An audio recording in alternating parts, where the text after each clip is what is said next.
Hi, I'm Lynn Golding. I'm the author of the Beneath the Alders historical fiction series, a story that takes place here in Brampton, Ontario between 1907 and 1931. People ask me, what is this series about? And I tell them it is a story about the rise and fall of industry, about changing societal values and the evolving role of women. It's a story about war and peace, and the story of a village that became a town, that became a city. There are some mysteries in this series. These are not mystery novels. One of the mysteries in the book pertains to the local Presbyterian church. The protagonist in the story is not allowed in that church. No one in her family is. It takes her nearly 3 decades and the readers nearly 3 books to know the reason why. She learns early on that it has something to do with her grandfather, the renowned Brampton contractor. Today, I'm going to talk about 3 buildings featured in my series: Grace United Church, Haggertlea, and the Dominion Building.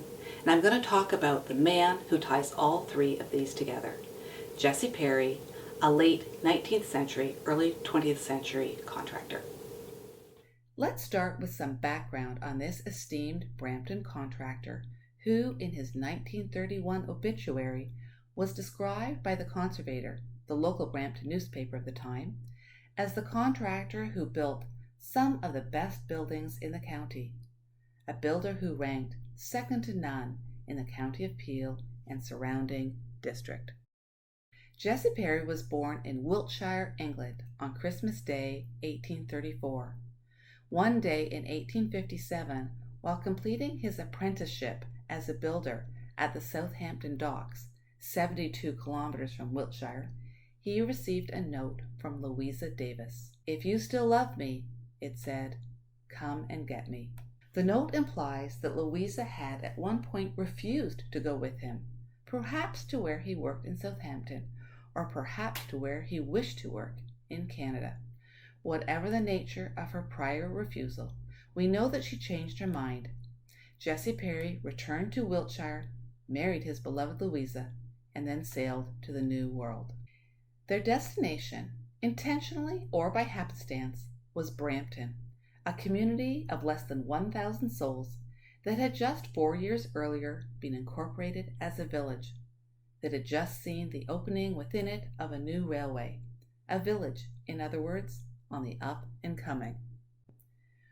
One of Jesse's first jobs as a local contractor was with John Elliott, for whom he helped build a brick stable and carriage house. It was a good connection to make because John Elliott was among the largest landowners in the area and among the most influential citizens. As Brampton developed, as it moved from a village to a town, as it gained a second railway line, its industries expanded, its population boomed. Commercial buildings and housing were required. Over the years, Jesse Perry helped meet that demand. Let's start with Grace United Church. In 1867, after Jesse Perry had been in Brampton for 10 years, his career really took off. At 33 years of age, he was retained as the builder, and possibly as well the architect, for the new Wesleyan Methodist Church, the Main Street church we now refer to as Grace United. So here we are inside Grace United Church. 20 years after Jesse Perry first built this church, he was asked to come back and build an addition to it.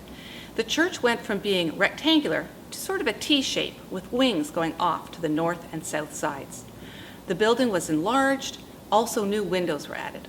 40 windows that have become covered in beautiful stained glass.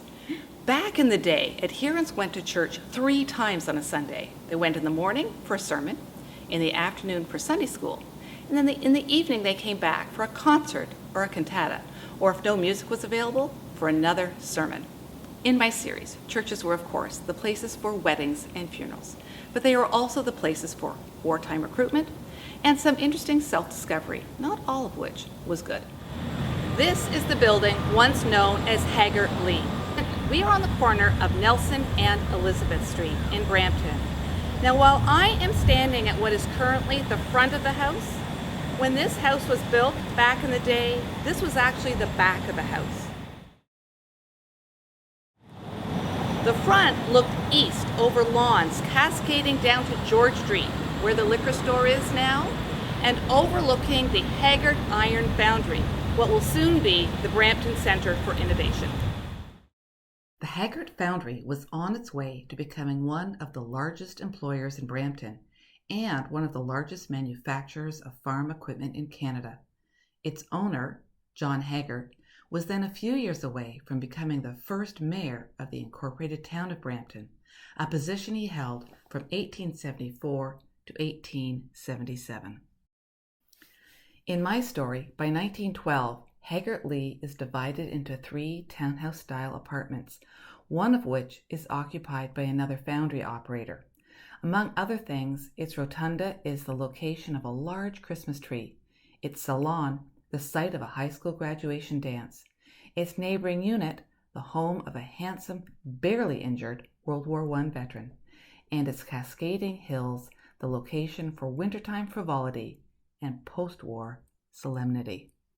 We're sitting in front of the Rose Theatre in the shadow of the Dominion Building, one of the most enduring multi-use buildings ever constructed by Jesse Perry. Intended to serve as a post office, the building exemplifies Perry's detailed masonry work, with mostly rusticated Credit Valley sandstone. The Dominion Building has served many functions over the years. After 70 or more years with use as a post office, the building was transitioned to a police department, later an office space for City of Brampton employees, after that an O'Malley's pub, and most recently a Starbucks. There are 4 lease signs on the building right now, so we have yet to see its next use. In my series, the building itself, what it's clad with, and when it was made, form part of the clues in the mystery as to why Jessie and her family cannot go in the Presbyterian Church. During the war, the post office and its postmaster, W.A. McCullough, are regularly featured as families waited for letters from the front. The signs posted inside the post office alerted Canadians of Austrian heritage of their changed status, forming a turning point for one of the central families in the book. In real life, Jessie and Louisa Perry had 4 children. As adults, all of those children left Brampton, except for one, Frances. She married Jethro Gershom Roberts, a young man who had just graduated from dental college in Philadelphia. In time, they moved into a brand new home on the corner of Chapel and Wellington Streets, built for them by Frances's father, Jesse Perry. Frances and Gersh had 3 children, Jim, born in 1892, Ina, born 3 years later, and then 8 years after that, a daughter they named Jessie. Over the years, my Aunt Jessie told me a number of stories about her grandfather. She told me that he loved to garden and lawn bowl and curl. She told me that he was a man of high principles. She recalled to me an awful storm one night. Her grandpa led her to the swing lounge on the veranda. He held her hand as they watched the lightning and listened to the thunder. He told her about the houses, commercial enterprises, churches, and civic buildings he worked on. Eventually, he told her why their family could not go in the Presbyterian Church. And all of those stories he told her, Jessie, my great-aunt, told me. They culminated in a historical fiction series called Beneath the Alders. So I really hope you've enjoyed this chat and hearing about Jesse Perry, some of the buildings he constructed, and how they fit into my Beneath the Alders series. The books are available at your usual retail outlets and of course through the Brampton and other public libraries. Follow me on Facebook at Beneath the Alders in order to get weekly updates about the book series and to learn more about life in small town Canada in the early 1900s.